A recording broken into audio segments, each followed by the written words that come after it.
Can the federal government resolve a long-running dispute with the Texas National Guard? Should it? The Guard, under Governor Greg Abbott, has been running its own border protection operation, at times keeping Customs and Border Protection out of the way. For one view of the legalities here and what the federal government could do, we turn to the Counsel for Liberty and National Security at the Brennan Center for Justice, Joseph Nunn. Mr. Nunn, good to have you with us. Thanks for having me. It's great to be here. And you're writing that the federal government or the Biden administration could take on this effort, but probably it's not a great idea. What's your thesis here, and should they do it in the first place? After all, Governor Abbott is keeping some of the migrant surge out with what he's been doing. Yeah, the issue here is really the president can take control of the Texas National Guard if he wants to. The question is not really one of lawfulness. It's a question of whether it would be appropriate. And the answer to that question is no. At this point, federalizing the Texas National Guard would be premature if you look at the intent behind the relevant law, the way it's been used in the past, and generally how we resolve these sorts of disputes between the states and the federal government in the United States. And what is the relevant law, and how would it work? The law we're concerned with here is the Insurrection Act. Now, I will back up for a moment. There are a variety of statutes that allow the president to federalize the National Guard. Most of those are really concerned with what you might call the operational needs of the armed forces. Say we find ourselves in a large war and the Pentagon needs more troops, or they need more of a particular kind of unit that the National Guard has.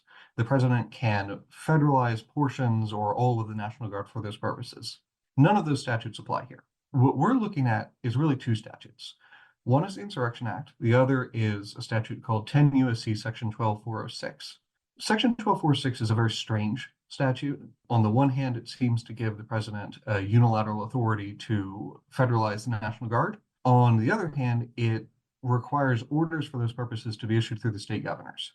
That is an odd construction on the part of Congress if we're talking about a unilateral presidential authority. What if the governor says no? I mean, you can imagine litigation flowing from that, but it's a strange statute.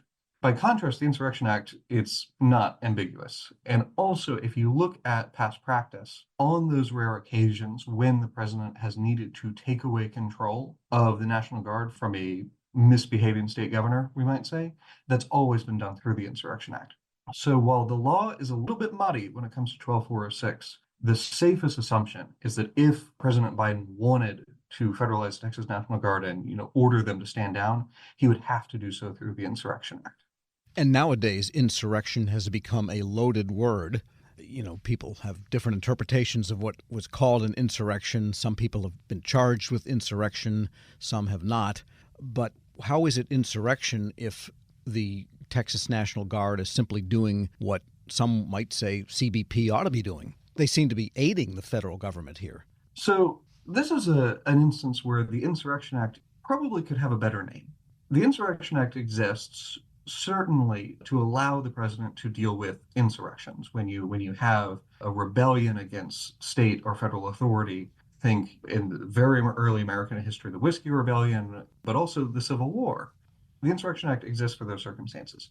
The Insurrection Act also serves to allow the president to deploy the military to enforce the law when civilian authorities are otherwise overwhelmed, when some sort of crisis is preventing civilian authorities from executing the law. It also allows the president to deploy the military to execute the law when a state is interfering with the execution of federal law in some way. So the classic example here is Little Rock, Arkansas in 1957, when the governor of Arkansas was using the Arkansas National Guard to physically prevent the Little Rock nine black school children from entering Little Rock Central High School and integrating the school. And President Eisenhower famously invoked the Insurrection Act, federalized the Arkansas National Guard, ordered them to stand down, and also deployed the 101st Airborne Division to escort the children to school. So that scenario is what some people are imagining when they're calling on Biden to federalize the Texas National Guard in order to stand down. The argument is that Texas is interfering with federal immigration enforcement and border security. We're speaking with Joseph Nunn. He's counsel for liberty and national security at the Brennan Center for Justice. But you are arguing against doing that now, against doing it at this time. What's your reasoning? I am arguing against it, and Little Rock is really a useful example for explaining that argument. The crucial difference between Little Rock and now is really twofold. The first thing is the governor of Arkansas in 1957 was using the National Guard to directly defy a federal court order. There was a federal court order to integrate Little Rock Central High School immediately, not in a month, immediately. And the National Guard was deployed to physically stop that from happening. President Eisenhower waited until the federal judge had exhausted all of the options at his disposal that he would ordinarily use to see that his orders were enforced. He treated the Insurrection Act as a last resort in that sense. And also, and this is the second thing, in Little Rock, Eisenhower did not invoke the Insurrection Act until there was a clear and imminent threat of mob violence, that specifically sort of anti-Black mob violence targeting these 9 school children. Eisenhower waited until he really had no other choice. He treated the Insurrection Act as a last resort, which is what he should do. That's not the situation we have in Texas. This is not Little Rock. A number of people pushing the Biden administration to federalize the Texas National Guard have pointed to the Supreme Court's recent order, but the Supreme Court has not actually ordered Texas to do anything.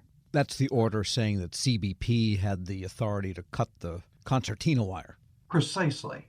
All that the Supreme Court did was vacate the Fifth Circuit's injunction that was barring CBP from cutting that wire. As things stand, there's no court order for Texas to violate. CBP can cut through that wire. Texas, as it stands, is free to put the wire back up. If CBP wants to cut the wire and Texas wants to restring the wire right after the CBP agents walk through it, they can do that until there's a court order to the contrary. Or until one side gets sick and tired of it, I guess, I suppose, which is not a great way to run the thing. Or one side runs out of money. So at what point would the administration then, do you feel, be justified in invoking the Insurrection Act? So I think there are a couple of scenarios. The first is going back to a court order. If we come to a situation where Governor Abbott is directing the Texas National Guard to defy a federal court order, then it becomes appropriate, I think, to invoke the Insurrection Act. That would fall in line with past historical practice and with the intent of the law. Or if Governor Abbott otherwise directs the Texas National Guard to do something that will not permit delay. For example, to be clear, I don't think this is likely.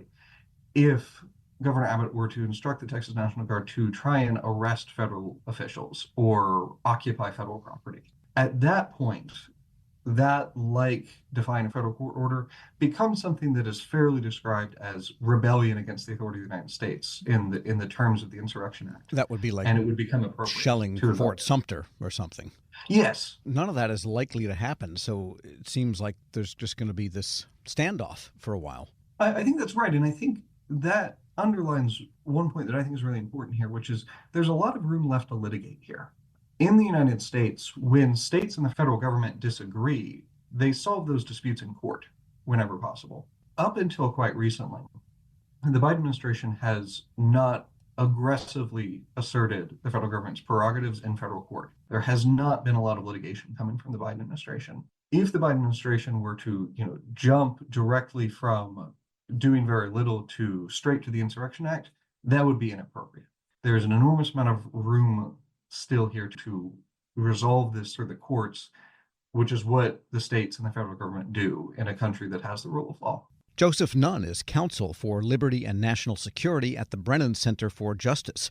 Interesting thinking. Thanks so much for joining me. Thanks so much for having me. And we'll post this interview along with a link to his essay on this topic at federalnewsnetwork.com/Federal Drive. Subscribe to the Federal Drive wherever you get your podcasts.